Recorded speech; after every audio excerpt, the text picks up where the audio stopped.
আসসালামু আলাইকুম, শুভ সকাল। আশা করছি সবাই খুব ভালো আছেন। তো নতুন একটা সকালে সবাইকে স্বাগতম জানিয়ে শুরু করছি। তো আজকে সকাল সকালে ভিডিওটা স্টার্ট করতেছি। গত রাত্রে এত পরিমাণ বৃষ্টি হয়েছে, ঝড় এবং বৃষ্টি, আর সেই সাথে বজ্রপাত, ডাকাডাকি। তো পুরা অর্ধেক রাতটাই গেছে এরকমের, কারেন্ট ছিল না।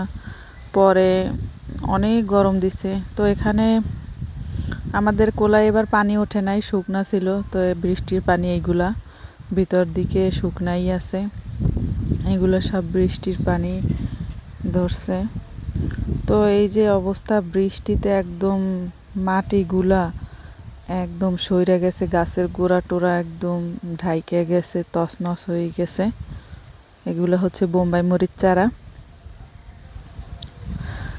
তো এই তো বৃষ্টির এখান থেকে মাটিও একদম খোপের কাছ থেকে মাটি সরে গেছে, এত পরিমাণ বৃষ্টি হয়েছে আমাদের এইদিকে। আমরা হচ্ছে বরিশালের।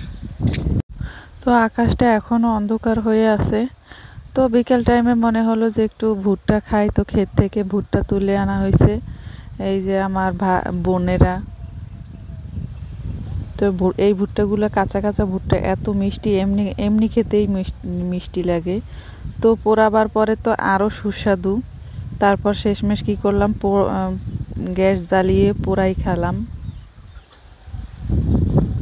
তো এইটার সাথে লবণ এবং লেবু এইটা দিয়ে খেয়েছি, অনেক ভালো লাগছে। তারপরে পাকা পাকা আম, এগুলো বেশিটাই টক, এই জন্য একটু চিনি দিয়ে কাসুন্দি দিয়ে মাখাই খেয়েছি, কারণ এত টক আম ভালো লাগে না।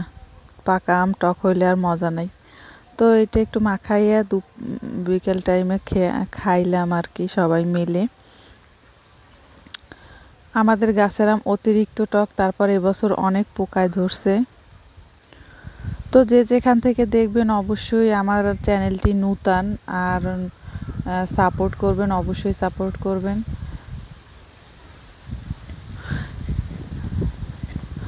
এইটা হচ্ছে আমার কন্যা। তো সবাই ভালো থাকবেন, সুস্থ থাকবেন, আমার চ্যানেলের সাথে থাকবেন। আল্লাহ হাফেজ।